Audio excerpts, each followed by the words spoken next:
السلام عليكم ورحمة الله وبركاته. ازيكم يا جماعة؟ معلش انا بتأخر عليكم في الفيديوهات لان كان الوقت اللي فات ده كله كان عارفين طبعا مناسبة العيد وكده، فكان ضغط الشغل عندي كان الحمد لله. فكان صعب ان انا اصور حاجات لان كان كل اللي عايز حاجة كان بيبقى مستعجل عليها، معلش بقى اتأخرت عليكم. فانا ما حبيتش ان انا بعد التأخير ده كله انزل معاكم كده بحاجة كده ما مش قد كده. فتعالوا بقى اشوف النهارده هنعمل ايه بقى بقيه القصقيص اللي عندنا. بصوا انا جبت طبعا حته القصقوصه دي اسمها قماش اسمه راب كده، اللي هو الصيفي مضلع كده. كنت انا عامله منها حاجه، فدي كانت بواقي القماش. فهنا بقى قلت هعمل منه فستان مناسبه، هو يبقى شكله حلو اللهم بارك وجميل جدا. فهنا بقى انا قصيت الجزء التحتاني اللي هي الجيب، لان انا هعمله قطعتين لان الحتت اللي معايا ما ينفعش ان انا اعمله قطعه واحده. فهنا انا قصيت الجيب بتاعته اهي الحمد لله. جيت بقى طبعا معايا الحته اللي هي اللي فوق ديت، فانا باخد يا جماعه بالاتجاه المطاطيه عشان التلبيس بتاعه يبقى مظبوط. ما يجيش عكس المطاطيه افرح بان عكس المطاطيه يبقى القماش كتير، لا، انا خليني في المطاطيه المظبوط عشان لما اجي البس يبقى تلبيسه حلو. وهنا بدات اعمل الجزء الفوقاني بتاع الفستان الصدر بتاعه. فالصراحه انا ما كنتش عارفه انا اعمل ايه، بس انا لقيت الحته فانا قلت اقصها بس الاول كده، وبعد كده اشوف لو حبيت ان انا اعمل فيها تعديل هعمل تعديل وانا شغاله. وهنا قصيت وخدت مقاس الجيرو والرقبة والكتف وعملت كل المقاسات بتاعتي مظبوط. وبدأت هنا اقص الظهر اهو. انا بقص يا جماعة لما بكون قاسمة القماش على 4، فبقص الحردة بتاعت الاتنين مع بعض ظهر. وبعد كده لما اجي اطلع بقص بقى الصدر، يعني ما اقصش الصدر وبعد كده الاقي الصدر عندي ساقط عن الظهر، مع ان الموديل دوت الظهر بتاعه هخليه مفتوح. فتعالوا نشوف احنا هنعمل ايه. فجيت بقى طبعا بعد ما قصيت الجزء التحتاني واللي فوق دي عندي بقيه القصاقيس، فانا بحاول ان أنا اظبطها عشان خاطر لو احتجت منها حاجه اخد من الحتت الكبيره، مع الحتت الصغيره لا اتفاداها. فجيت هنا خدت جمعت كل القماش اللي هو الكبير. والصراحه الموديل ده انا كنت عايزه اعمل فيه نص كم كده ناحيه واحده، واعمل الكم بتاعه زي ما يكون فيه وردات في النص كده متفرغه. بس الصراحة لما جيت اشتغلت ولقيت نفسي رايحة بيه في حتة تانية خالص، ما عجبنيش ان انا اركب فيه نص كم خالص. فهنا عملت من النص دوت الكم بتاعه فردة واحدة بس مش هركبها، انا قصيتها بس كده الاول قبل ما تجيلي الفكرة ان انا نفذت بيها الفستان. وهنا خلاص بقى ابدا اجمع بقى القصاقيس بتاعتي كده واظبطها عشان انا شغالة لو احتجت منها حاجة الاقيها مظبوطة. وهنا اهو هبدا بقى انزل بالحردة بتاعت الصدر اهو. وخلي بالكم يا جماعه انا الظهر هفتح الظهر بتاعه، يعني هخلي الظهر بتاعه السقوط بتاعه عالي قوي يعني. فهنا خلاص كده يا جماعه والحمد لله خلصت كده. ويلا بينا بقى نروح على المكنه نشوف هنعمل بينا ايه. فهنا بقى بدات ان انا اقعد اكتف الاول معايا الكتفين، وبعد ما عملت الكتفين كده هبدا اقفل بقى الجناب، والناحيه التانية برضو هقيسها برضو، بعد ما قستها اقفل معايا الجنب.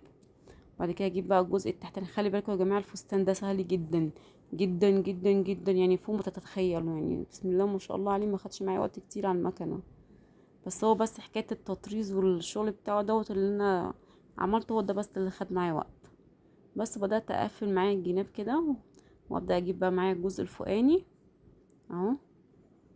ابدا بس الاول الظهر بتاعه هبدا اطبق كده، واجي بقى افتح الظهر بتاعه. بصوا اهو يا جماعه فتحت الظهر بتاعه ازاي، عملت زي دايره كده نص الظهر بتاعه باين من ورا اهو.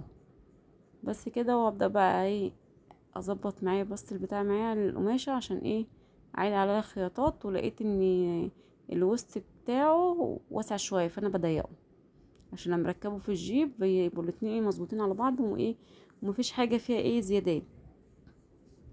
وهنا الحمد لله اهو الاتنين جم مع بعض مظبوطين اهو. ركبت الاتنين على بعض ومقاسات جت مظبوطه اللهم بارك. بس كده خلصت. هبدأ بقى معايا اتني بقى فتحة الرقبة، بتنيها تانية رفيعة. خلي بالكم يا جماعة انا بتنيها تانية واحدة لان القماش ده خفيف ومش بينتسن، ف تانية واحدة بس كفاية عشان ما يحصلش معايا تخانات. وهنا بقى فتحت الاول الفتحة بتاعة الجيرو شوية، لان انا هنا الكتف ده هركب فيه استك. الكتف من فوق ده ناحية واحدة يا جماعة مش ناحيتين، يعني في ناحية هخليها مكشكشة والناحية التانية عادية. هنا ركبت الاستك، وبعد كده بقى ابدا ايه، هقفل معايا الجيرو اهو. هبدا اتنيه تانية برضو رفيعة، وهتطلع معايا حلو ان شاء الله. الناحية التانية برضو هبدا اتنيها، التانية رفيعة بتاعتي. بس كده. اجي بس بقى الديل من تحت هتنيه، بتنيه تانية يعني عريضة شوية صباعين، عشان تبقى معايا ايه حلوة. بس اللهم بارك. يعني عايزه اقول لكم انا انبهرت بشكله في الاخر. جت بقى معايا الحتت دي، فحبيت ان انا اعمل منها فيونكات صغيره. فقصيت بقى كام واحده الاول، اتنين. قلت اشوف شكلهم الاول هيبقى عامل ازاي، بس بعد كده بقى هنفذ منها كتير، يعني هعمل حوالي منها 7 8 عشان اركبهم. وهنا بقى هبدا ان انا ايه اشكلها شكل فيونكه كده بالابره ايه العاديه، عشان المكنه مش هتبقى قد كده يعني. انا بدخل بس غرزتين كده وببدا الف عليها الخيط.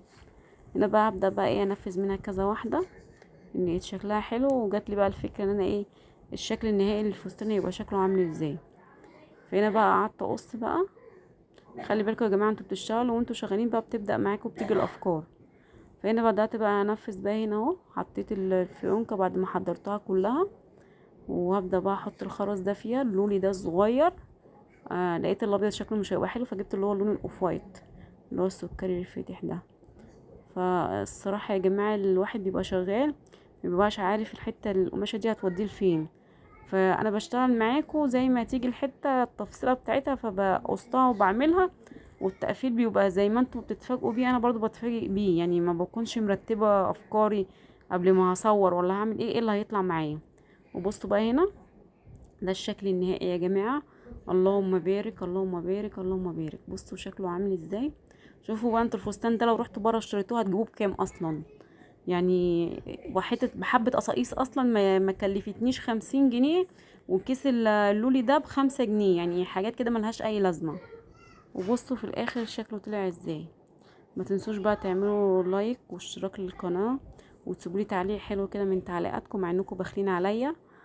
وان شاء الله في الفتره اللي جايه دي هنزل لكم فيديوهات كتير وافكار كتير. وما تنسوش بقى كده تدعوا لنا دعوه حلوه من القلب. والسلام عليكم ورحمه الله وبركاته.